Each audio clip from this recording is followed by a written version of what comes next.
What's up, crew? Welcome back to another video. This one is going to be your favorite video of all times because I'm going to show you how to save a ton of time.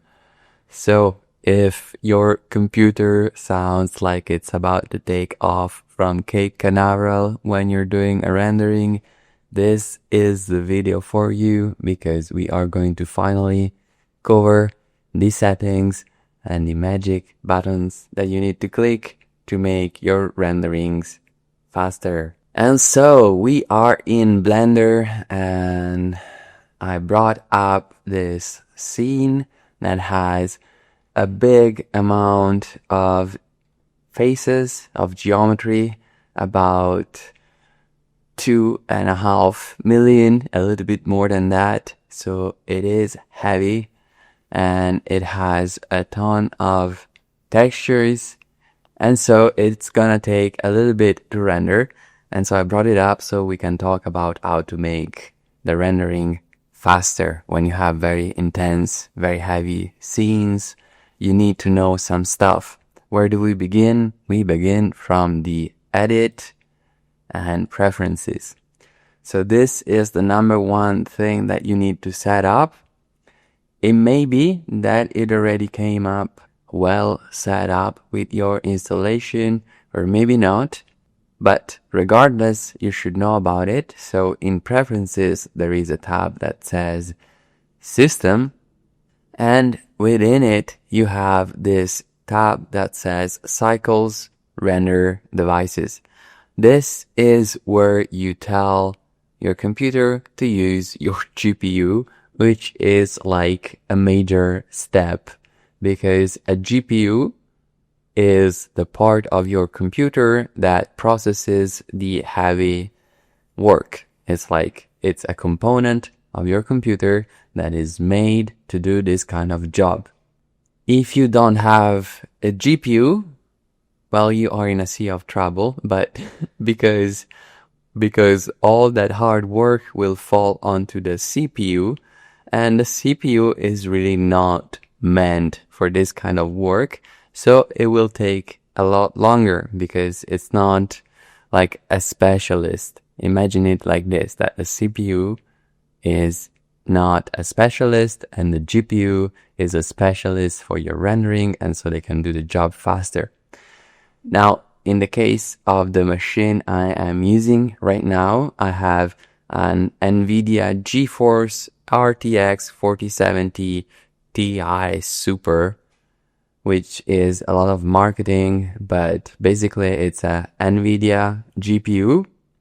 The model is the 70 of the 4th generation. This is not bad, but it's also not top of the game right now. It never was. Usually the 90 series is the top of the game. And every time you go up with those numbers, the performance of the GPU increases by a lot. So this is like a setup that is not bad, but it's also not stellar.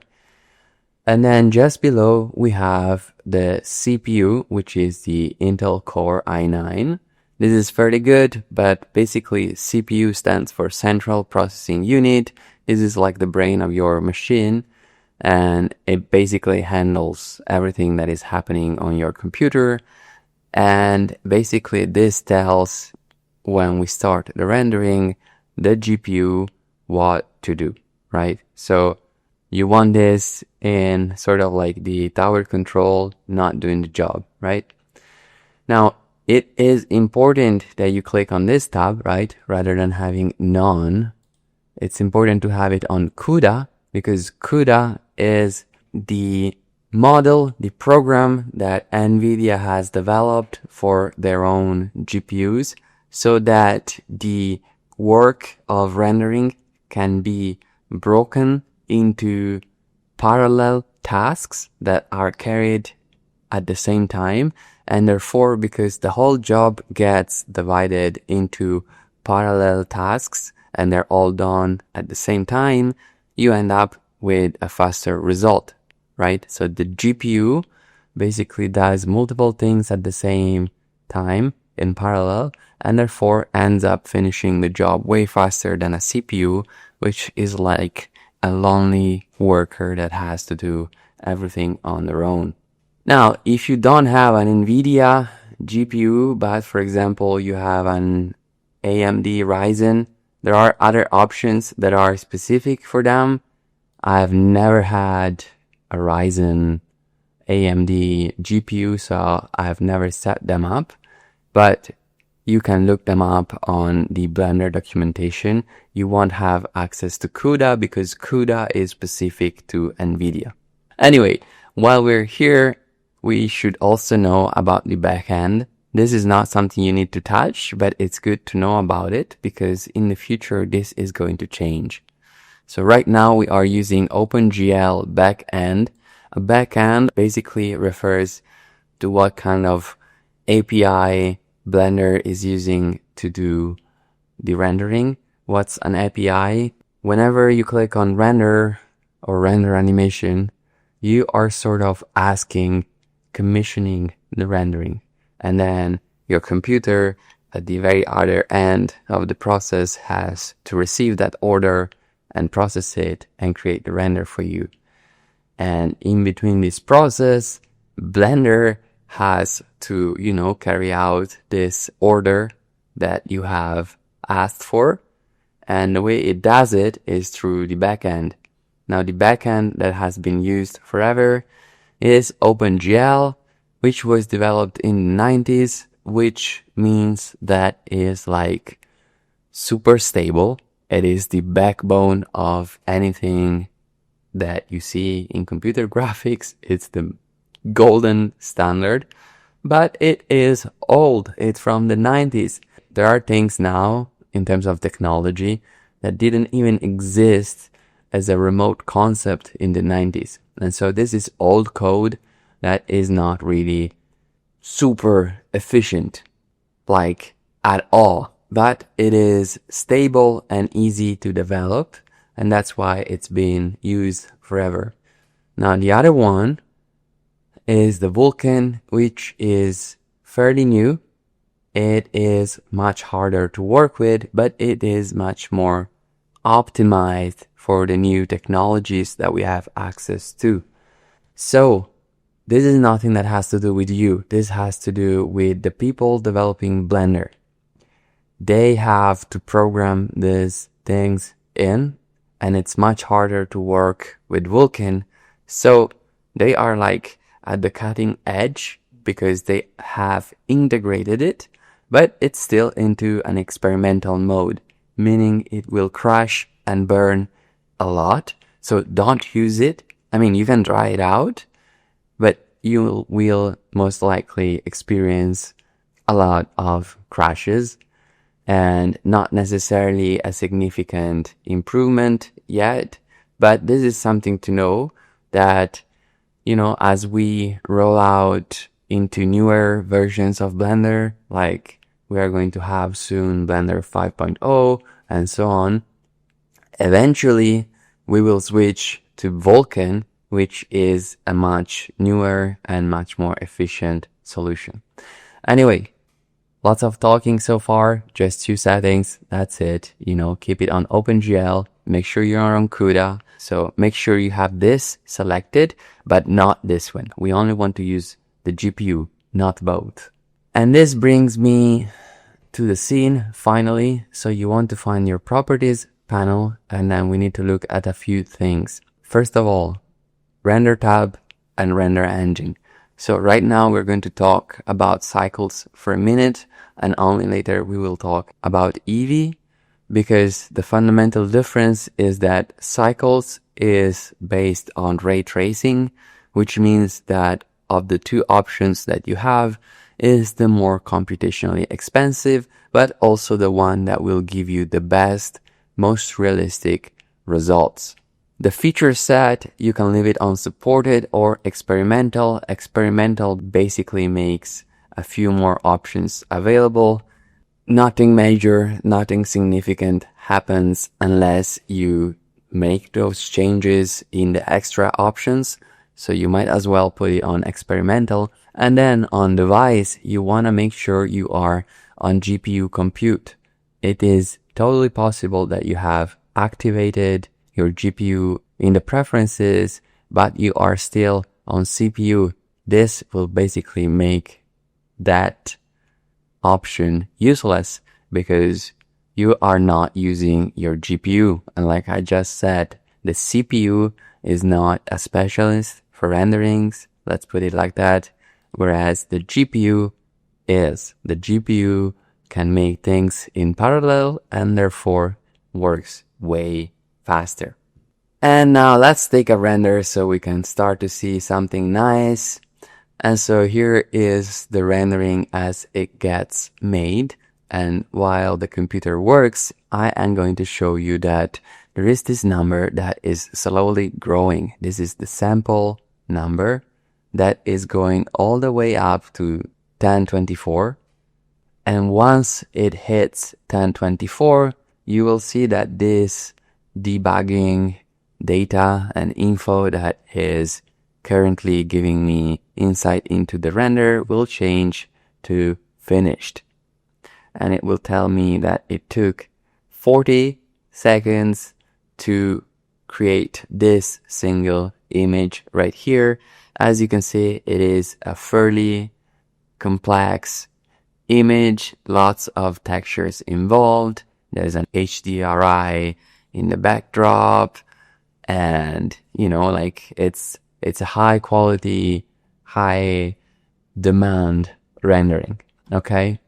And so what are the samples? The samples basically are you can think of them as how many times Blender tries to redo the same thing. It sort of like thinks it through and then keeps on improving. They are like iterations, and with each iteration, the result improves.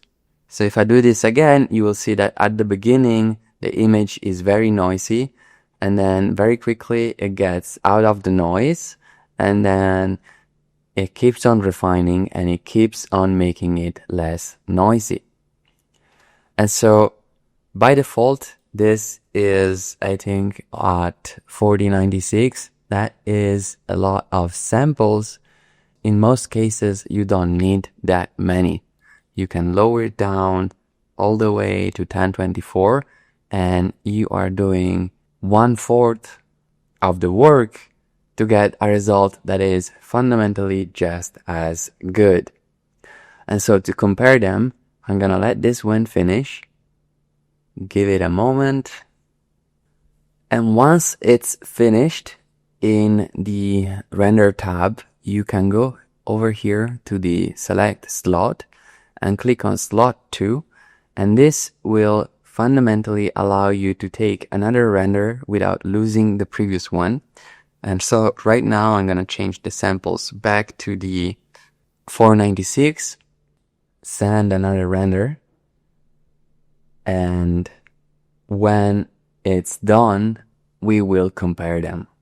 Alright, and it is done. This one took 1 minute and 17 seconds. And if I go over here from slot 2 to slot 1, we are back to the other image, which is fundamentally the same. Your eyes cannot tell the difference. They're not the same image, technically. The other one is slightly less noisy. There are micro differences that you won't even pick up. But this one, because it was taken with 4 times as many samples, took way longer. And so the most important lesson here is that whenever you are rendering a scene, you should make some tests, even more so if you're working with animations, and understand which is the right amount of samples that you actually need to pull it off in a way that is okay with you, with the result that you're going after. So right here, I'm gonna bring myself to slot number 3.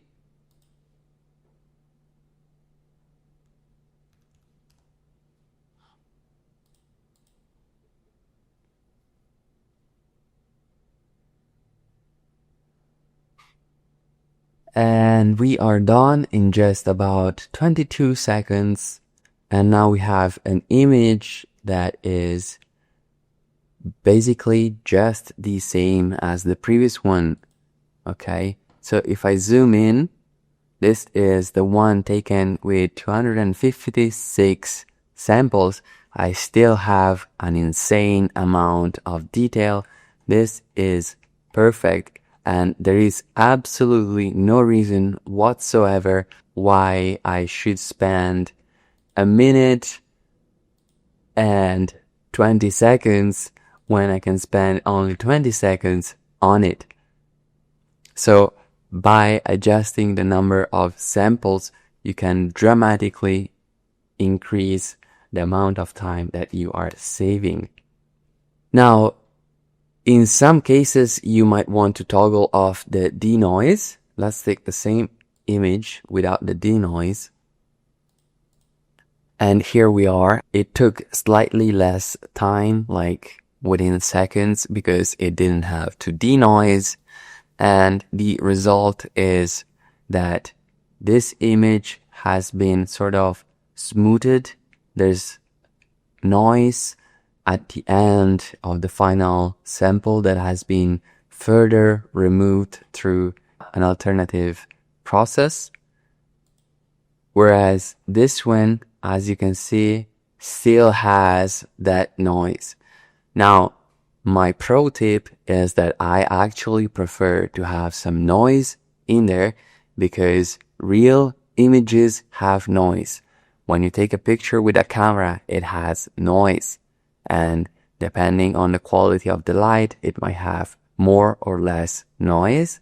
And so for your eyes to find noise in an image, it tells your brain that that looks better, that looks more real than a perfectly crispy, non-noisy image. Okay? And so my recommendation is to take off the denoising.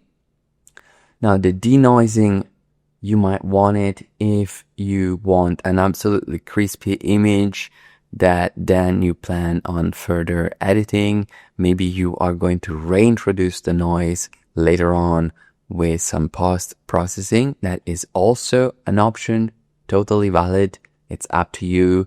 And the more you learn, the more you will have control and creative direction on these kind of small decisions.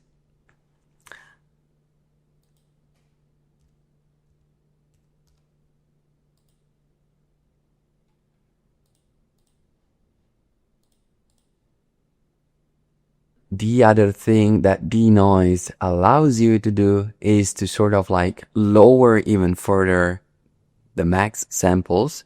And then by using the denoise, you can basically achieve the same quality image with way less samples, because all the noise, which is being removed gradually with more samples, is instead removed with other techniques that are, more advanced and that are happening at the end of the rendering process.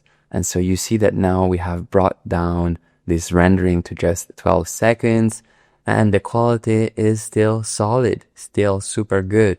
At this point, you might start to notice that, some details are changing because the denoise is more aggressively trying to remove the noise, and with it you are going to lose some information. But frankly, for example, for this image, it wouldn't matter because the difference is so insignificant that if I was going to render an animation for this, I would for sure go down the road of having very low samples and a denoise, because it takes 12 seconds to render a frame as opposed to the extra minute that it would take to actually render it at higher samples and basically for nothing.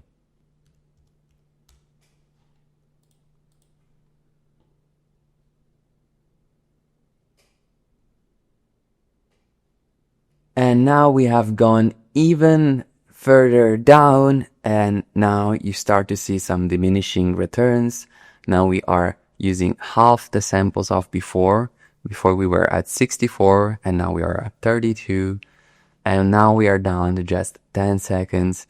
And the more you go down, the more you're going to start to notice, erosion of your intended details. At this stage, still, probably it doesn't matter so much, especially if this was moving. But nevertheless, it's an option that you have to contemplate how low you want to go with your samples, how much details you are willing to give up. I will say that after a certain point, it doesn't make that much of a difference. Alright, so I pulled up the calculator to show you the implication of shaving off those seconds from your rendering.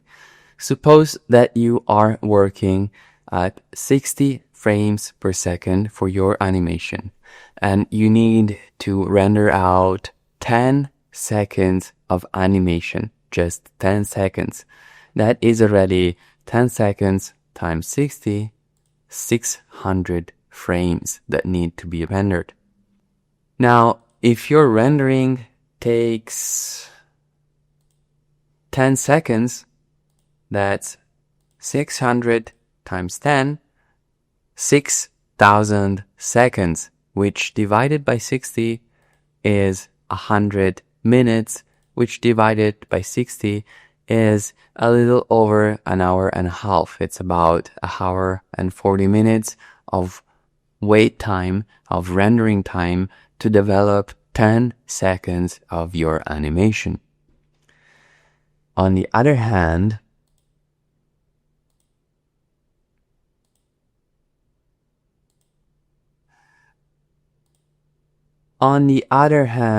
if you do not optimize your renderings with these settings and it takes you 80 seconds to render out a single frame, that is 600 frames times 80, 48,000 seconds, which divided by 60 is 800 minutes, which divided by 60 is 13.3 hours. That's 13 hours and 20 minutes, which is half a day, okay? Or an entire night.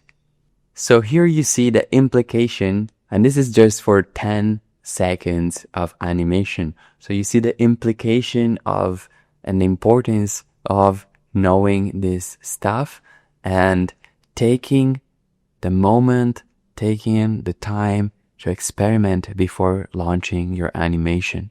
You want to make sure that you experiment and you shave off as much as you can before you launch your final big animation.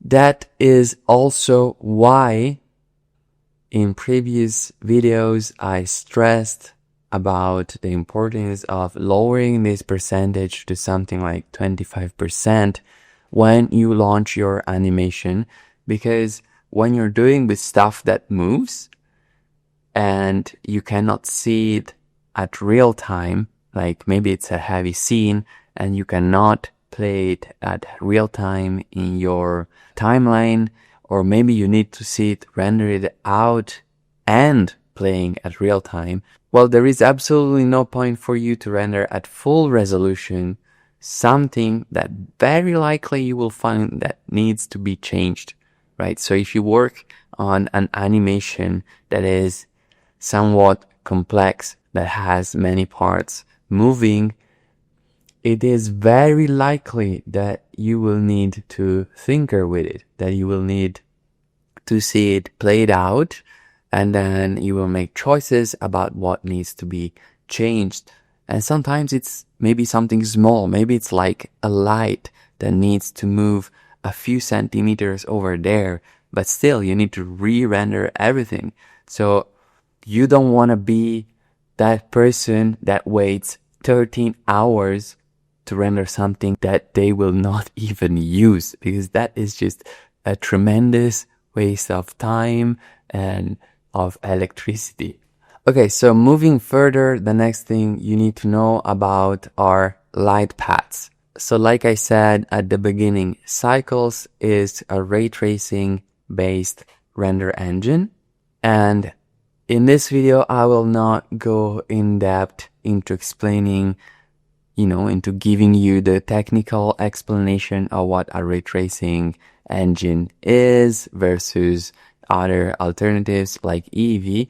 But the thing that you need to know is that the way that we are calculating and creating this image is by asking what is the path that light has to travel between the camera that reaches, which represents the eyes, the viewer, and the light source. And we are asking ourselves, what does it bounce against through this journey? What materials does it encounter? What shapes? What's surrounding it? And how many times does it bounce? What we have here is a breakdown of how many times we are going to calculate those bounces. Now, different materials have different complexities. So something that is diffuse or glossy, which is something like the skin, receives light and then it bounces off. However, objects that are transparent, like this part of the eye, you need to calculate the light coming in, the reflection, the refraction, the absorption, what light goes through, and then what comes back, and all the different bounces, so much more. If you remember when I explained materials, I showed you the glass material, and it was so much more complex, right? This is why transmission materials have a higher bounce rate. However, you don't necessarily need that many in every scene. So if you have scenes that do not require a ton of reflections and, for example, light being bounced through a piece of glass and then bouncing on a mirror and so on, if you don't need all of that, it is likely that you can lower this off. So let's make another experiment.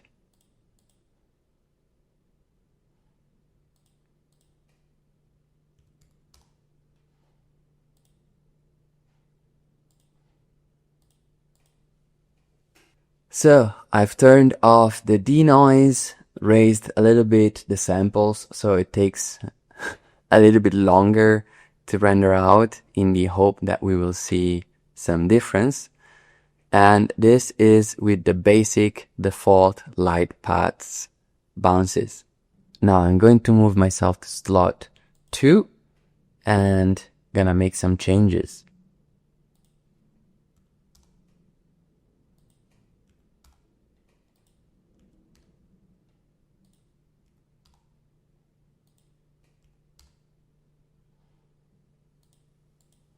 Okay, so now I have made some dramatic changes. This is way too low than it should be. Don't do this, but this is to demonstrate what is actually happening. So if you notice, if I switch between slot 1 and slot 2, the diffuse and glossy, which were changed from 4 to 2, don't change much, but the parts of the eyes that have to deal with transmission, like all these tears that we have over here, where light bounces through, because we are not calculating extra bounces, now they are looking like they are this just sort of black grayed out thing. Now, in this case, it has not shaved off anything significant because the eyes are actually a very small part of this kind of scene.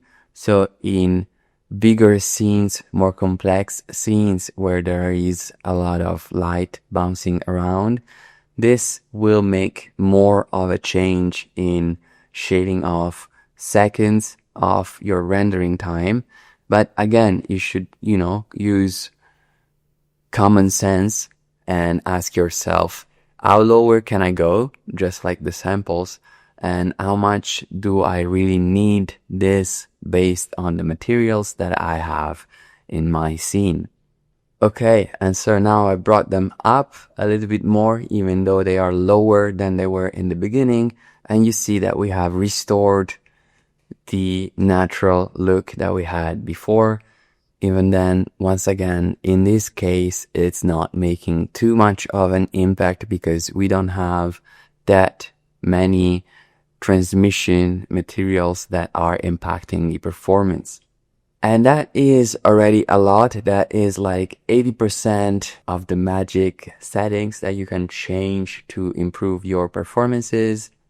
Some other things that you may want to know about are under curves. Whenever you will start using, for example, hair particle systems, you might want to switch between rounded ribbons and 3D curves for a more accurate representation of hair and hair particle systems, and also from strands to strips. This is going to be more relevant when you're working with Eevee. And so far together, we have not covered particle systems or hair systems. So at this stage, probably this doesn't make any sense to you. So I will just spend this much time talking about it. What instead is super important for you to know is this, the memory and tile size. So if I make this very small and we go about rendering, because we are working with cycles, you will see this process happening. What is happening is that the GPU is looking at a tile of 256 pixels and it is working on it. And then it's moving to the next one. This is not a very good strategy for GPUs because GPUs can do multiple things in parallel, like I've said multiple times by now. And therefore, what you want as a tile size with a GPU, especially nowadays that we have access to amazing GPUs with a lot of RAM, is that if you have the GPU enabled, you want to use a tile that makes sense compared to the dimensions that you are working in with your render. Okay, so if I changed the size of my rendering, for example, close to a 4K standard, right? A good tile size could be already, with the kind of GPU that I have mounted on this machine, a 2160, because that will do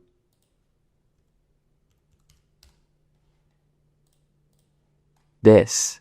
It will split the image fundamentally in tiles of 2160, render that out, and then move on to the next one. This is another one of those things that you need to experiment with. It may take it longer to render. Remember that now we are rendering an image that is way bigger than before. So it's going to take a longer time to render anyway. But again, you need to experiment with this, especially when you start to make really big renderings, because you need to break down the image into tiles that are not so big that your GPU cannot handle it all at once, but also that they're not so small that you're seeing diminishing return. And again, right now this image is very, very big, very, very high quality and high resolution, and it only took 32 seconds. Let's make some experiments.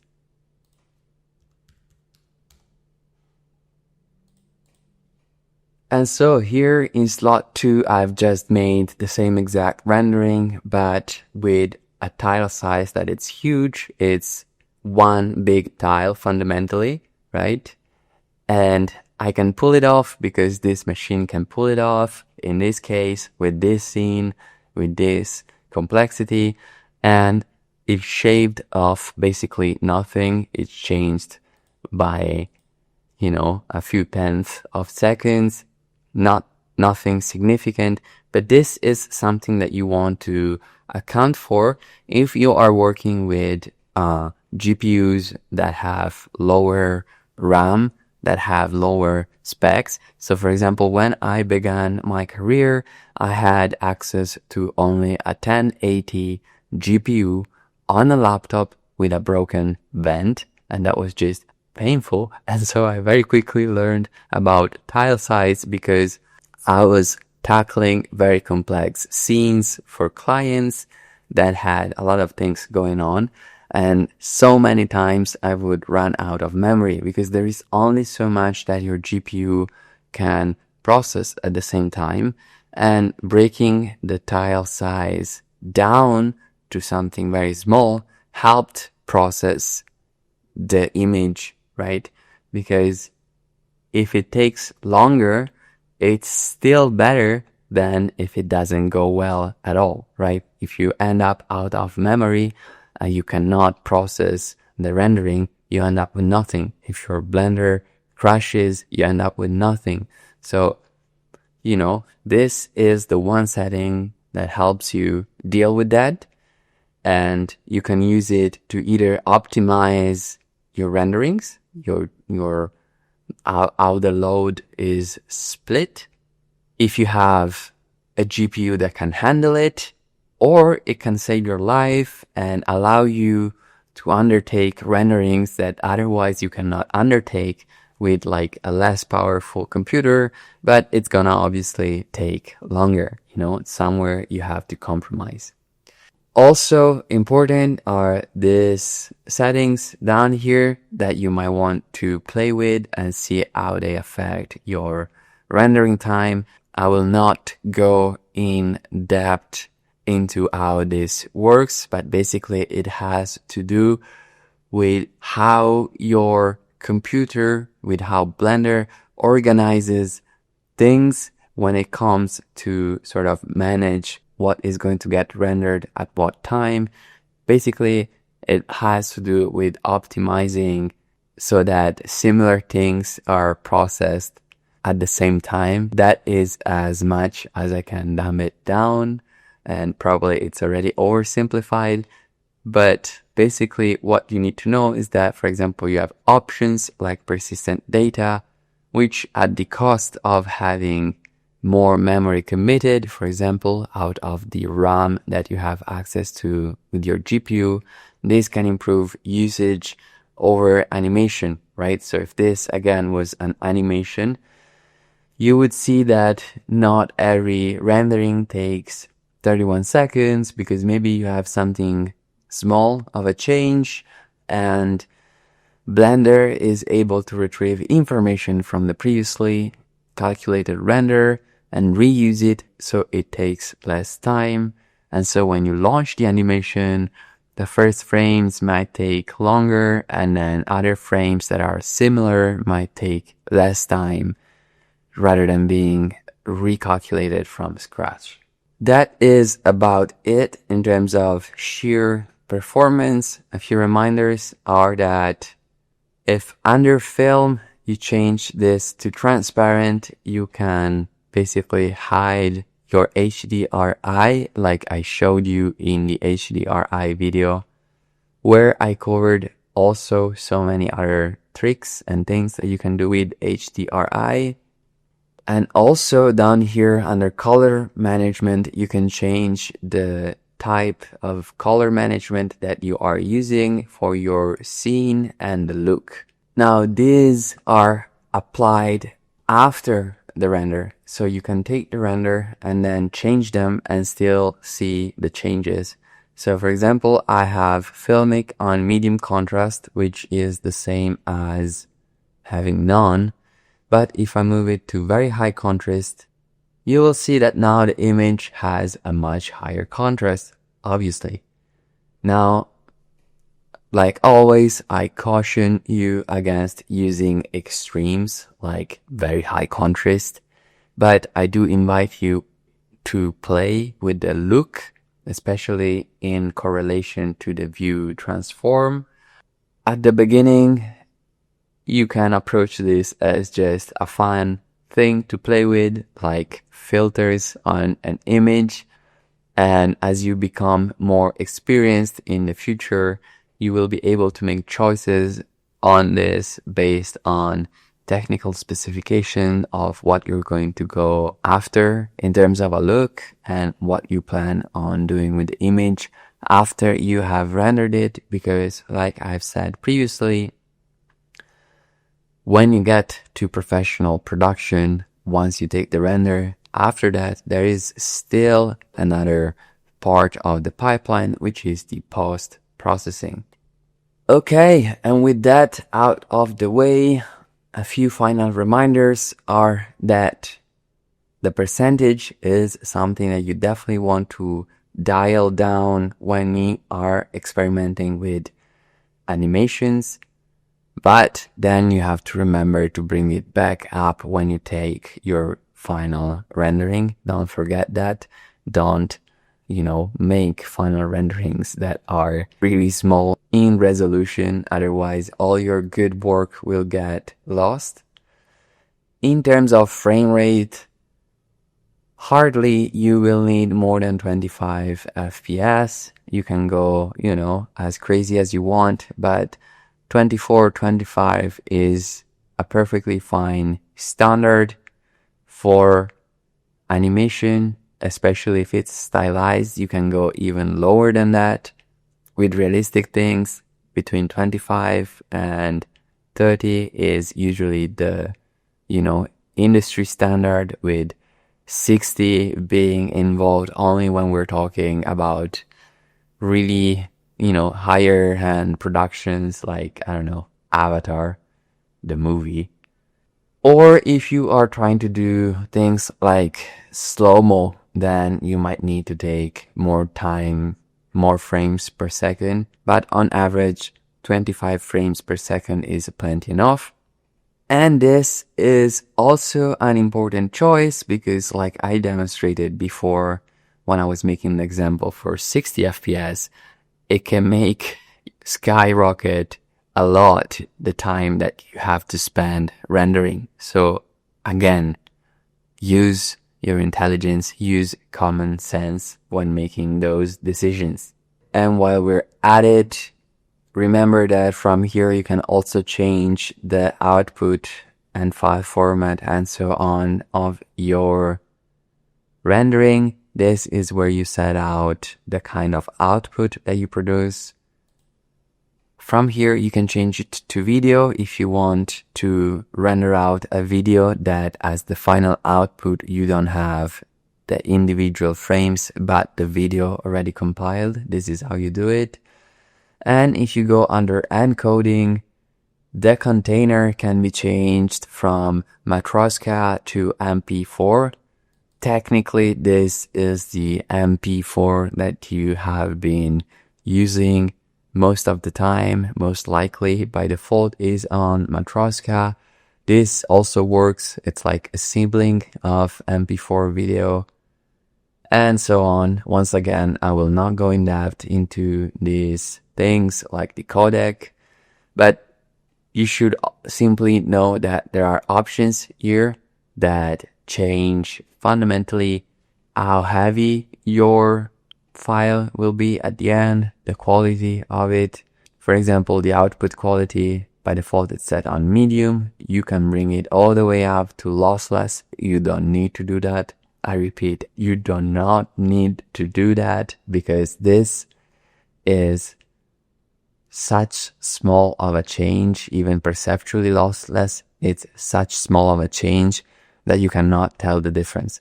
In fact, you could even go with low quality and could hardly tell the difference in quality of an animation. You will only start to see it when you go to like very low and lowest, then you will start to see some like banding and other artifacts. But that is something you might want to do if you need a very small file size, if you need to send your video over, email or something. This is also how you do it. But this has to do now with optimizing the compression of your file and no longer with efficient time rendering. And so I'll wrap this part up. And before we wrap also the video up, I will just briefly talk about Eevee. Now, Eevee is not ray traced. It's a different approach to rendering. And therefore, when you launch the render, for some time you might see this screen. It will look like this, and then the render will come through all at once. So if you don't see it processing, don't worry about it. It's normal.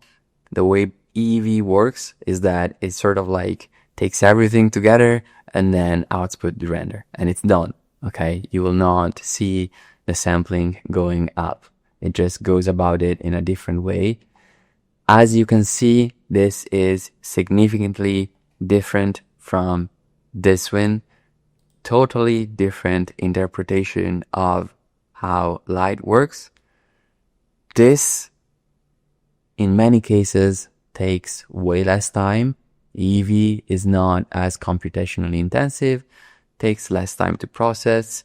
You can make it look quite good as cycles in terms of realism. Very hard to achieve the same result. In fact, technically, the same result is impossible, but a very close, very good looking result is possible. That's a story of its own. What I will say is that Eevee is meant more for stylized things. Like when we built that nice looking lo-fi vending machine scene, that's when we used Eevee, because we were working with toon shaders, and that's where Eevee shines. And that is also, like I said in that video, one of the best features of Blender, that it works brilliantly with stylized things. There are out there so many more render engines that are kind of better or more optimized than Cycles. And so while Blender can do fantastic photorealistic things, there are other options out there that may be better at a certain point. Whereas for stylized things, Blender is really, really, really good. So you should use it for it by all means. So once again, Cycles for realistic things and Eevee for stylized things. If you try to use Cycles for stylized things, it will suck, because Cycles will try to do things that try to make it look realistic. And if you're trying to go stylized, that's the opposite of what you're trying to do. And so it kind of defeats its purpose. Eevee, as a consequence of working in a different way, it will have different options. You can go much lower with the samples generally, because the noise process is different. You will see that in Blender 4.4, we do have a ray tracing option. This is trying to sort of emulate even more Cycles. But my advice, once again, is use Cycles for realistic things and Eevee for the stylized. Cool. And with that, I will finally wrap up this video, and I will see you in the next one.